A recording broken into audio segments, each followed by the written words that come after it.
At exactly 9:47 a.m. Greenwich. Meantime, on Tuesday morning, something impossible happened at HSBC's precious metals vault complex in London.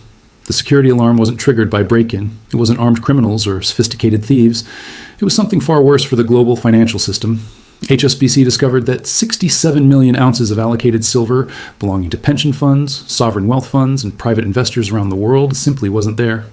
Ladies and gentlemen, what I'm about to reveal will shake your confidence in the entire precious metal storage industry forever.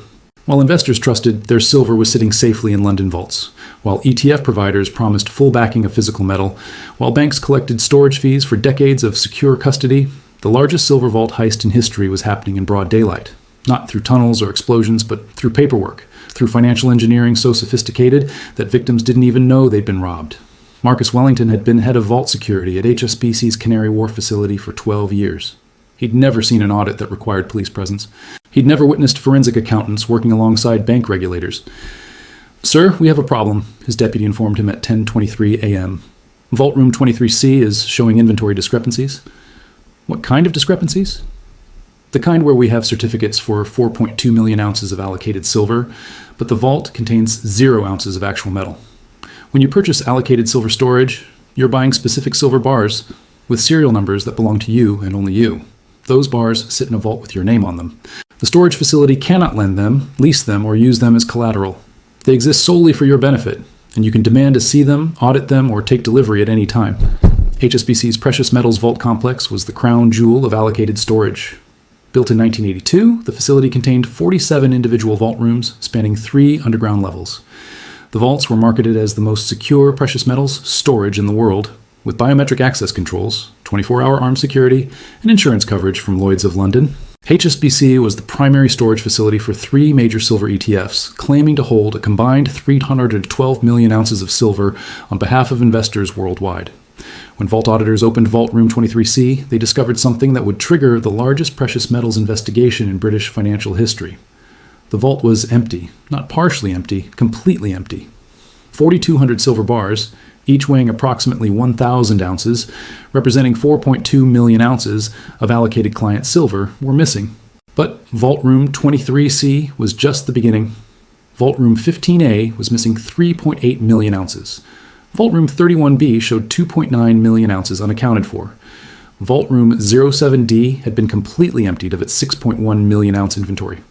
By noon on Tuesday, auditors confirmed that 67 million ounces of allocated silver were missing from HSBC's supposedly secure storage facility. 67 million ounces, representing approximately $2.1 billion in client assets.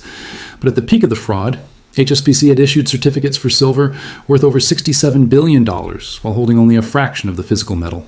The investigation revealed a sophisticated rehypothecation scheme operating since 2009. HSBC had been systematically lending client silver to hedge funds, investment banks, and bullion dealers while maintaining falsified records, showing the silver remained in allocated storage. Here's how the scheme worked.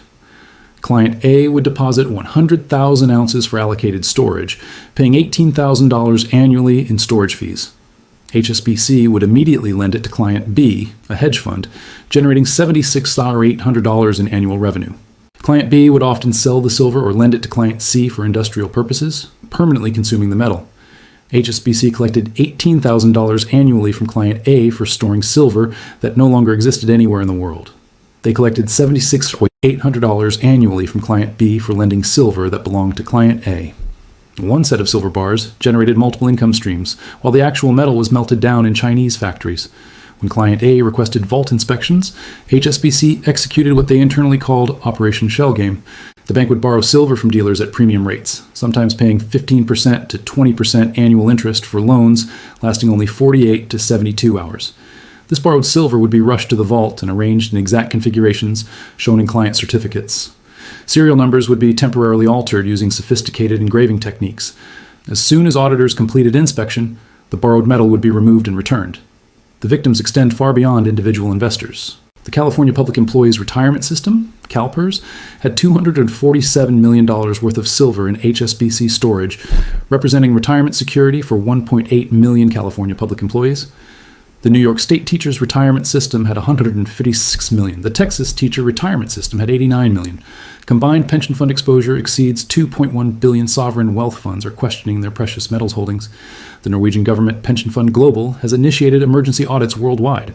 The Kuwait Investment Authority has demanded immediate physical delivery of all metals held in London vaults.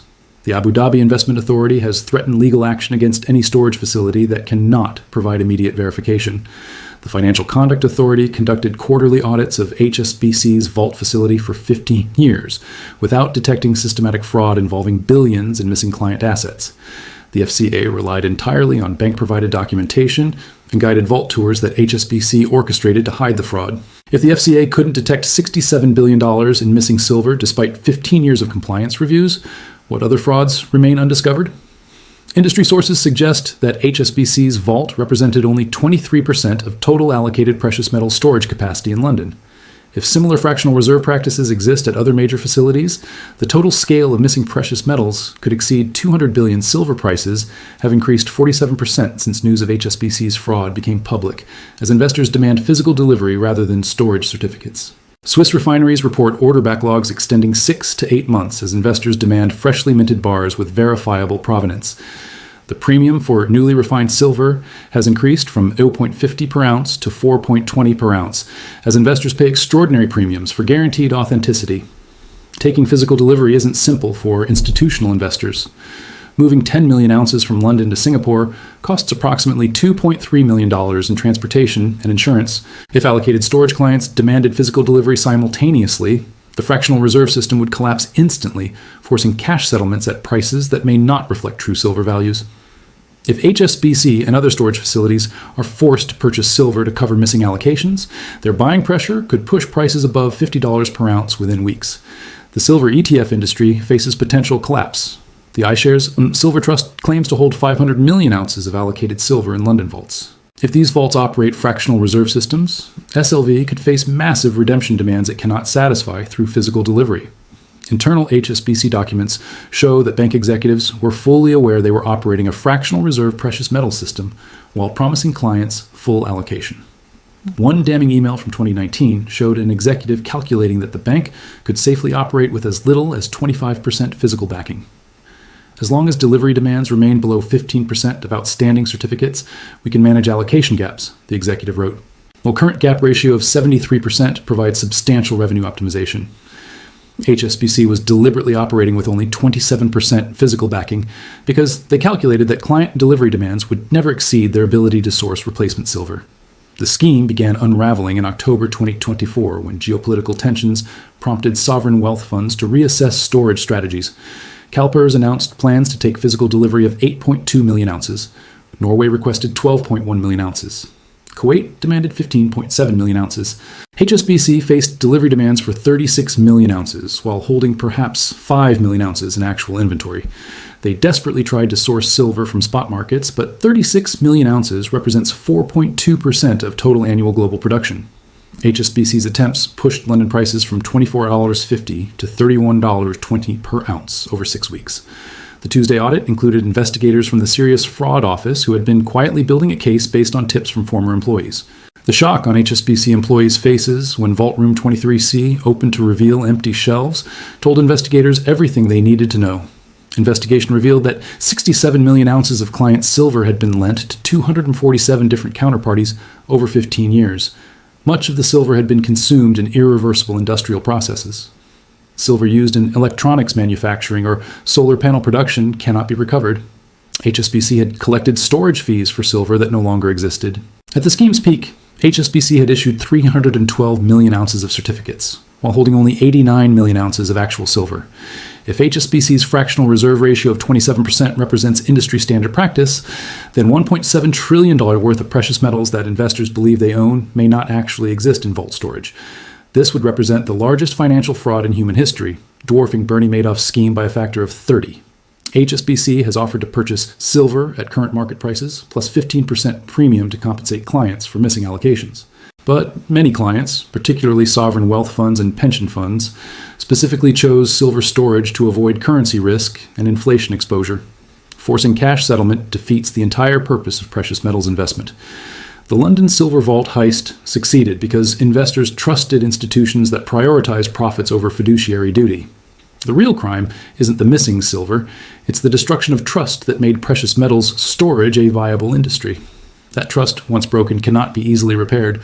The empty vaults at HSBC may remain as monuments to the greatest precious metals fraud in history.